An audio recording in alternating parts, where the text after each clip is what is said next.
Ang mga aabangan sa Rayos Diet. Antong-antong na ako, grabe. Nakakatawa. Kinakabahan ako. I'm so very excited. At the same time, kinakabahan kasi Pero pwede ako matulog sa ilalim dito. Gisingin niyo yun. Dahil sa event na to, nakapag-enroll yung anak namin.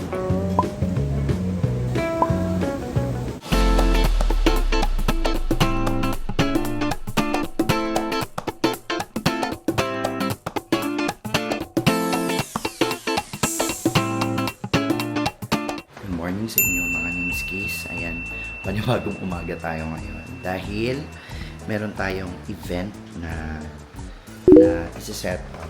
Yun nga, I think nakwento na ni Ninya sa inyo kung ano yung gagawin. Meron kami parang first candle making namin doon sa Shangri-La. Parang set up booth, ganyan.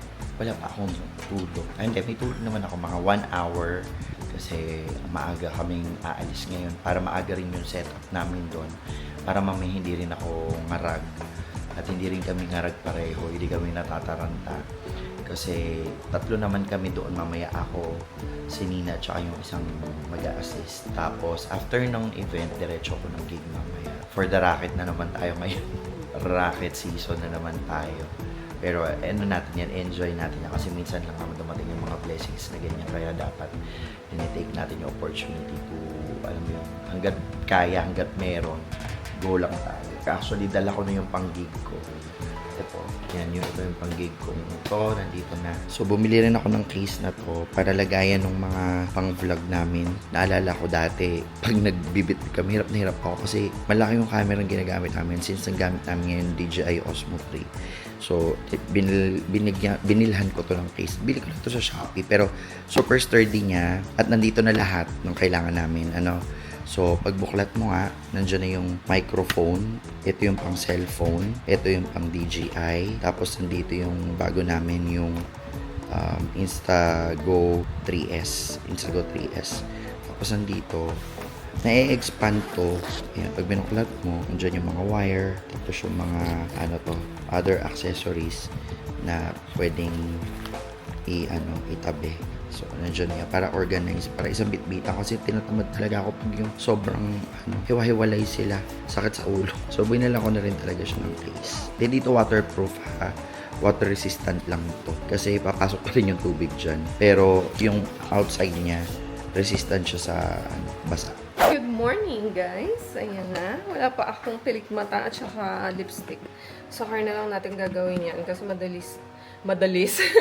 Pinagsamang madali at mabilis. Ayan, mabilis na yung gawin. Mag-accessories na ako agad. Alam niyo, original plan, aalis ng 6 a.m. Kasi gusto ko pagka-set up, at least may 1 to 2 hours pa na pahinga. Ayoko kasi nangangarag. Gusto ko yung pabanjing-banjing lang after mag-set up. Pero 7 na. So, aalis kami ng 7. Okay naman kasi Sabado naman ngayon. Tulog pa ang mga people. Naging retainer ko. Ay nako, Kiyo. Diyan ka talaga pumwesto. Makulit eh. Talaga. Makulit ka talaga. Let's go! Masaya at the same time challenging ang pagiging magulang, no? Especially yung pag ganitong pagkakataon. Doon ko lang nare-realize kami ni Nins na grabe that yung hirap, yung pagod, hindi madali pero at the same time fulfilling din siya dahil nagagawa natin yung role at part natin at yung purpose natin bilang magulang dun sa mga anak. Lahat naman to ginagawa natin para sa mga pamilya natin. Although, ito talaga very tiring to for us, no? And yun nga, no, nakiusap ako kay Nins kung pwedeng siya muna magmaneho. Dahil talagang hindi ko kayang magmaneho dahil yung tulog ko kulang na kulang pa talaga. At siya, kahit paano nakabawi siya ng tulog the night before. Pero grabe talaga yung effort and sacrifice na kailangan namin gawing dalawa. So talagang laban kong laban talaga to. So pupunta kami ngayon doon sa event. Susugal kami. First time namin gagawin to pero at the same time, alam namin na magagawa namin to pareho kasi magkasama kami dalawa ni Nina. Just then, magbababa na kami ng gamit. Ayan si Randy. Ang all around. Ayan yung mga paso for the event.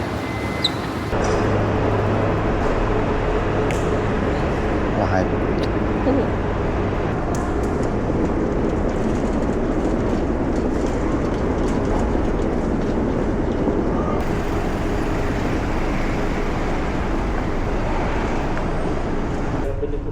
Ha? Hirap dito ko.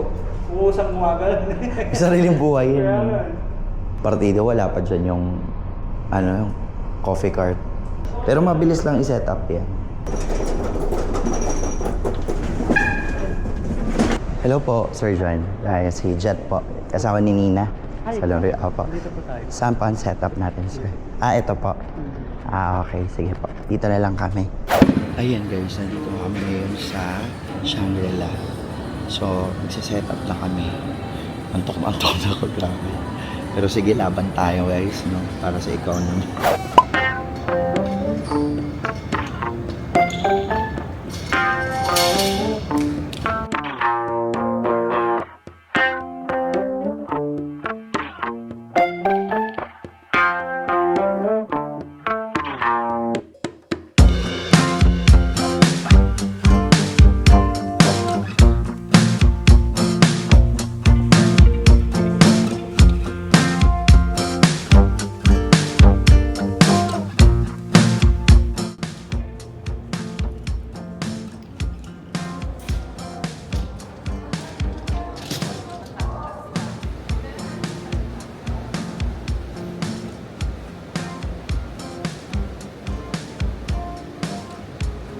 Meanwhile. So, maggagawa tayo nung mga pang-baso habang hindi pa nag-start ang event. Magi-start ng 12:30. So, yan, nakita nyo naman yung setup. Mamaya makikita nyo kung paano namin ginawa. So, yung event na ito ay private event. Ayaw nila ipa-video. So, ang ginawa namin is ito lang yung setup and kung ano yung ginagawa namin. So, sa mga events namin, aside dun sa coffee cart na ino-offer namin sa mga wedding, sa mga weddings, sa mga private events, meron din kaming candle making, which is ito yung ino-offer namin dito. So, in here, pwede kayo mamili ng oil, titimplahin namin. So, personalized yung scent ng candle na i-offer namin. Tapos, pwede nyo yung sulatan ng pangalan or pangalanan ninyo yung candle na meron kayo. So, it's up to you. So, maganda yung setup namin. Matrabaho nga lang, pero maano naman, maganda. Kamusta naman yung pagod namin. Pero worth it naman yung pagod. Buti na lang nandito si Rans. Si Rans nandun. Rans, mag-hi ka nga. Ayan si Rans na walang walay. Ayun, kita na. Ayan si Rans. Ha? Yan. Buti nga nandyan kasi, tumbling talaga kami ni Ninya. Nakakatuwa kasi meron na kaming isang camera pa, yung Instago 3S. Yun yung regalo ng ate ko ulit. Kasi nga, yun. Pero sabi ko, bumili rin kasi siya ng Instago niya. Ay, hindi pala. Insta 360 ata. X4, o basta yun. Tapos nagtanong siya, ano daw gusto ko. Pang-birthday yun. Sabi ko, yung na lang. Yung Instago 3S. Yan. Kaya meron na ulit kami nung yun. Parang video nung kita mo yung kung ano yung nangyayari habang naglalakad kanina, pinakita ko. Ang dumi ng daliri mo. Kaya nga, Bumabakat sa sticker. O, kumusta ka naman? Nakakatuwa. Nakakatuwa kasi wavy na yung... Tingnan mo. Kailangan ko na talaga magpagupit. stress. Nakakatuwa guys kasi first time ko actually mag-mount ng candle booth. Well, I mean, nagma-mount na kami ng Lumery Bazaar. booth sa mga bazaars before. Pero this time, it's very different kasi interactive yung booth ngayon dahil live gagawin yung mga scented candles and it's just that and it's pure scented candles lang yung mga nandito. So, wala yung ibang products ni Lumery dahil ito yung aming pour your own scented candle experience. So, nag-conceptualize kami ni Jet na dalhin siya sa mga event and yun nga, this is our first event and kinakabahan ako. I'm so very excited. At the same time, kinakabahan kasi 100 pieces yung candles na gagawin for 4 hours. Kayang-kaya yun, guys, kung ako yung magpo-produce lahat. But the thing is, ang pinakamaganda dito, is personalized siya. So, yung mga guest ang mamimili pa rin ng scent nila and gagawin yon sa harap nila. Or they can actually,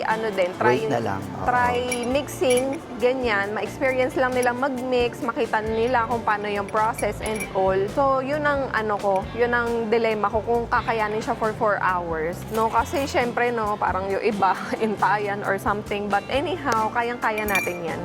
Uuwi at uuwi tayo, di ba? Kasi si Jet may gig pa. Hindi pwedeng hindi ako umuwi. Kaya wala kami mong trabaho ni Rans. Thank you, baby. Kunin ko na. Ano mo nalipat pa doon, no? Pwesto mo na. Racket pa tong mga tumamayang Diyos ko. gabi. Pero pwede ako matulog sa ilalim dito. Gisingin nyo na lang ako dito ako sa ilalim. Kaya nga.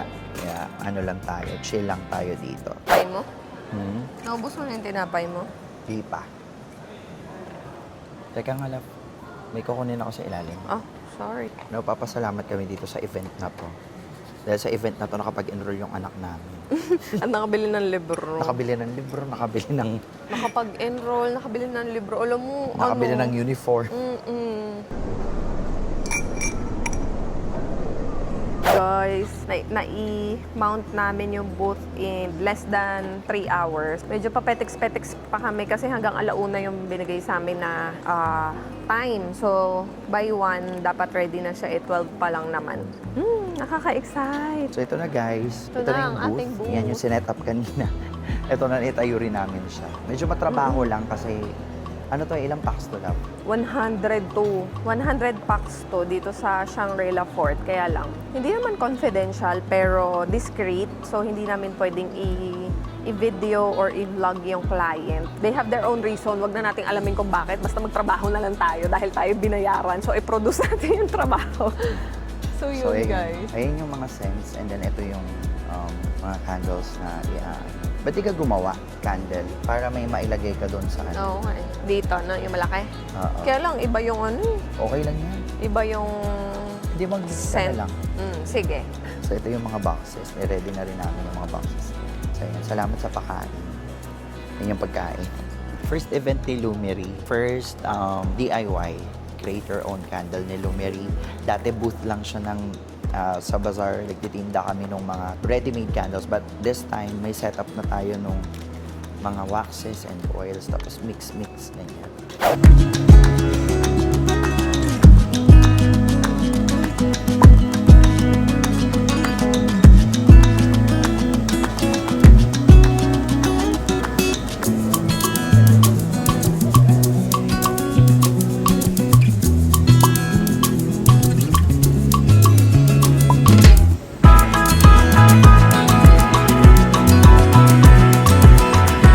Time na po para kumain. Kuha mo na. Kain. Ano ba sa'yo? Kain po. Tubig lang. Tubig lang ako. Marami pa kaming kailangang ayusin. Buti nga hindi sabay-sabay yung mga tao doon sa paggawa ng candle. Nakakatawa kasi maganda naman yung response, maganda yung ano nila. Maganda yung Sumakses ka eh. Yun, step by the step nung gumagawa ng candle. Tapos bigla kang sumakses sa pagkain. naman yung ulam namin. Meron kaming pasta, rice, lamb, chicken, fish, kompleto. Ganun din si baby parehas.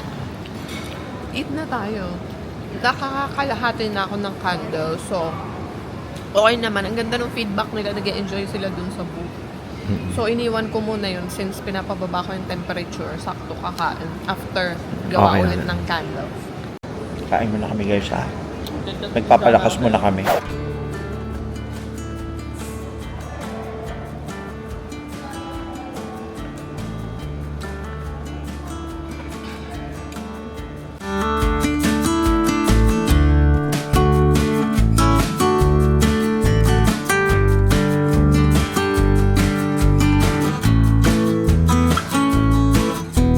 Hi guys, ayan. So, smooth naman yung paggawa ng candle, yun lang. Dahil technically, dadalawa lang talaga kami ni Jet.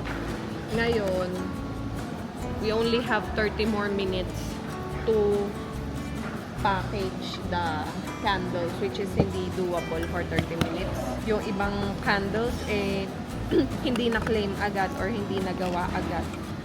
So, mas late sila titigas. Akala ko kanina, ano tayo eh, pa easy-easy lang.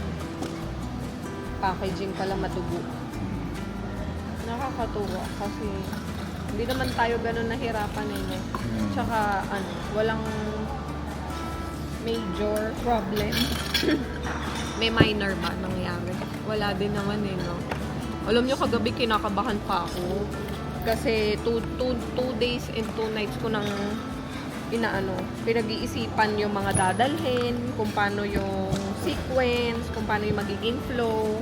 Nire-reenact ko siya sa isip ko. Tapos, nag-pack na ako kagabi ng mga items. Sabi ko, hopefully wala akong nakalimutan or walang item na hindi nadala na kailangan pala, ganyan. And it turned out good. Lahat naman ng item na nadala ko is nagamit. Actually, sobra pa nga. Nag-overpack ang lola nyo. Pero okay naman at least, di ba? Maganda yung setup natin. Nakakuha din tayo ng anong tawag doon? Commendation. Yan. Nakakuha din tayo ng mga commendation kasi ang ganda nga daw nung booth at saka nung idea interactive.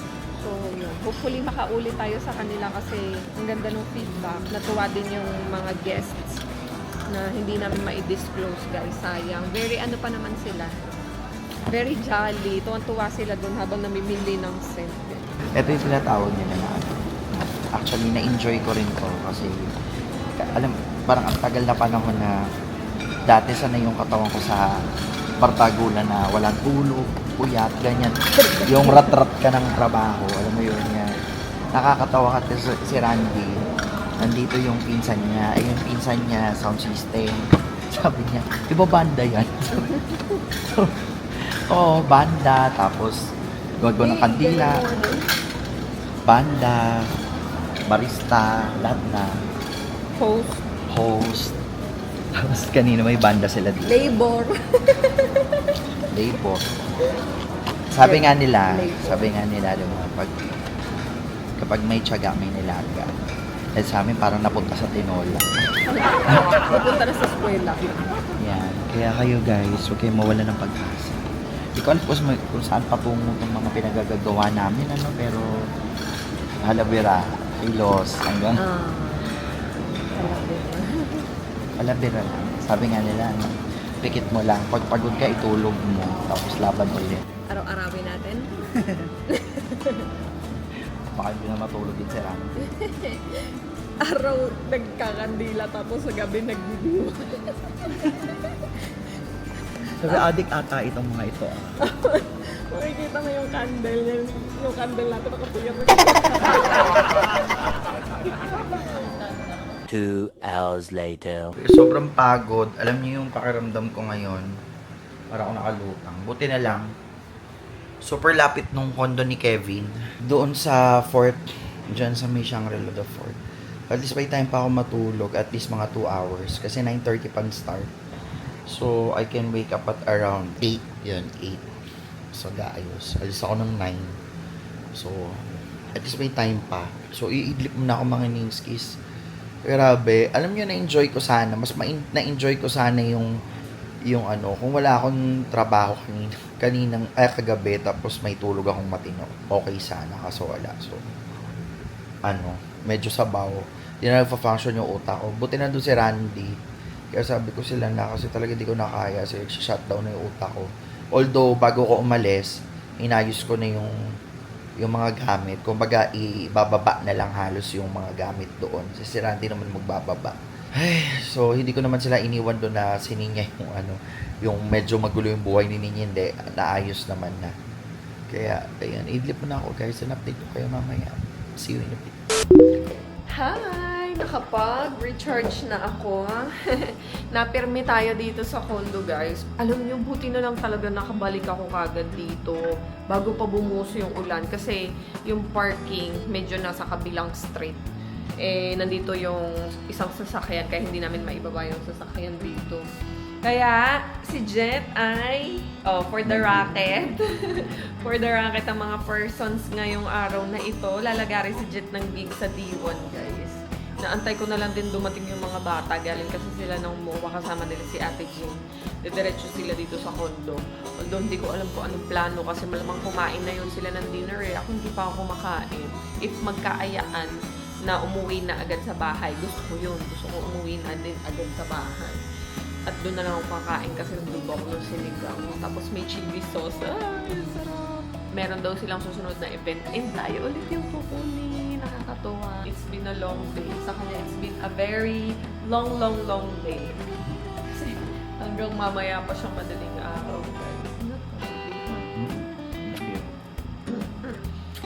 Ano oras ka matatapos? 1. 1 o'clock.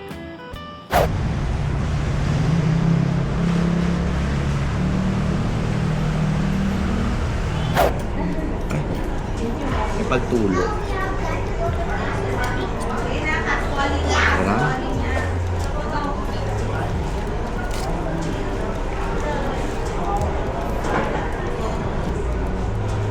Ano po? Sige, goyo. Yes! Yung nectar corn ko, tsaka yung violet corn, tsaka yung banana ko. Patingin? Ano yan? Violet corn, tapos ito yung violet corn, ito yung Meron din akong nectar corn eh. ito yun, oh. Tapos ito yung banana. Anak, gawan mo rin ako niyan. Ang laki ng banana. Gawan mo din ako. Kailangan mo magkulat ka. Magkulat. Wala akong master sprinkler. Ayan, oh, tignan mo, ang laki. Meron pa akong isang malaki. Hello, Cloudy! Mami, oh. Yes. Mami, seed. May seed? Opo, tam. Hoy, account ko yan ah. Huwag ka bibili ah. Yes! Yes! Mami, sabi ni Kuya Kevin, why are you all on the